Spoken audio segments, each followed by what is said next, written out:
Hi friends, তো দেখো আজ আবার চলে এসেছি তোমাদের সামনে একটা নতুন রেসিপি নিয়ে। তো দেখো আজ আমি পাবদা মাছের ঝাল করব সর্ষে বাটা দিয়ে।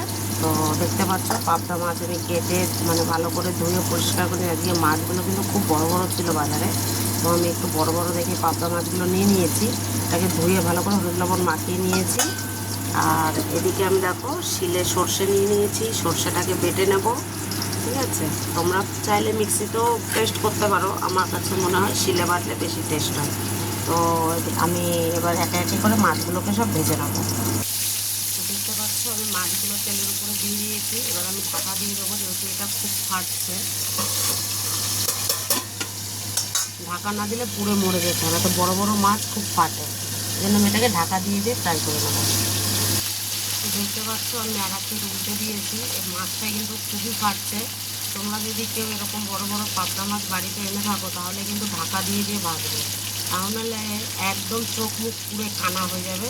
আমি এত সাবধানে ভাজছি তবুও আমার গায়ে ছিটে আসছে, আমি আবার ঢাকা দিয়ে দেবো তাকে।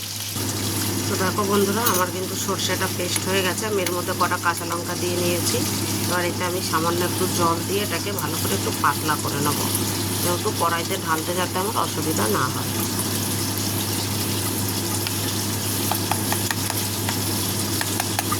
দেখতে পাচ্ছ আমি সুন্দর করে এটাকে পাতলা করে নিয়েছি।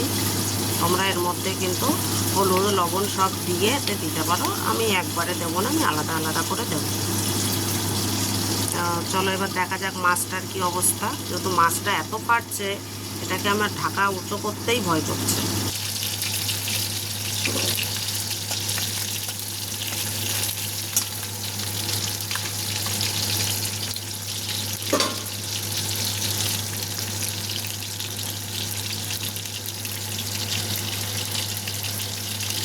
দেখো বন্ধুরা, মাছটা কিন্তু আমার ফ্রাই হয়ে গেছে। এবার আমি একটা একটা করে মাছ নামিয়ে দেবো।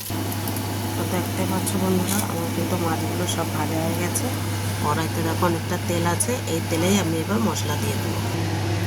তো তেলটা তো একদম গরম, দেখো আমি এতে দিয়ে দেবো কালো।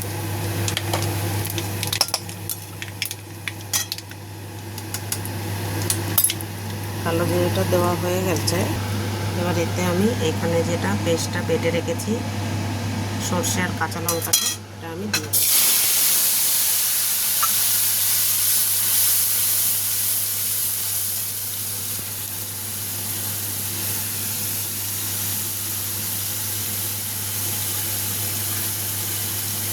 জল দিয়ে দেবো এতে বেশি করে, একবারে ঝোলটা ফুটিয়ে নেবো।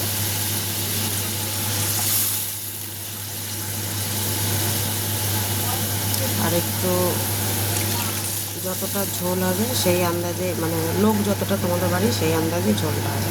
তো দেখতে পাচ্ছ আমি জলটা কিন্তু পরিমাণ মতো দিয়ে দিলাম। এবার আমি এতে মশলাগুলো দিয়ে দেবো একে একে। তো এবার আমি দেখো পরিমাণ অনুযায়ী হলুদ আর দিয়ে দেবো জিরের গুঁড়ো, এটাও 1 চামচ টাইপেরই, আর দিয়ে দেবো লবণ,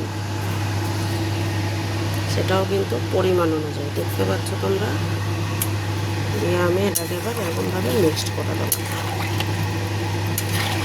এবার এটা ঝোলটাকে ফুটতে দেবো, যেহেতু ঝোলটা না ফুটলে মাছটা দেওয়া যাবে না।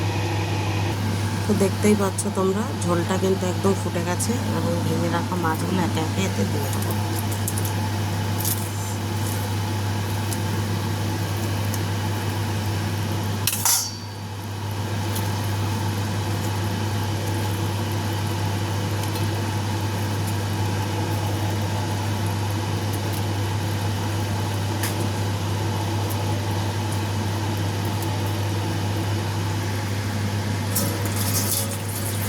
দেখছো আমি কিন্তু ভেজে রাখা মাছগুলো সব এতে দিয়ে দিয়েছি। এবার কিন্তু খালি ঝোলটা একটু কমে যাওয়ার অপেক্ষা, মানে ঝোলটা একটু ঘন হবে সে অপেক্ষা। তো দেখো বন্ধুরা, আমার কিন্তু মাছের ঝালটা হয়ে গেছে। তো দেখতেই পাচ্ছ ঝোলটা একদম গামাখা ঝোল রেখেছি। তোমরাও কিন্তু বাড়িতে এইভাবে ট্রাই করবে অবশ্যই, আর এইভাবে বাড়িতে বানিয়ে ট্রাই করে দেখবে, কেউ খারাপ বলবে না, সবাই চেটে পুটে খাবে। আর ভালো লাগলে অবশ্যই লাইক কমেন্ট শেয়ার আর সাবস্ক্রাইব করতে একদমই ভুলবে না। তো তোমরা ভালো থাকো, সুস্থ থাকো, আর ভালো ভালো রেসিপি রান্না করে সবাইকে খাওয়াতে থাকো আর নিজেও খেতে থাকো। Good bye.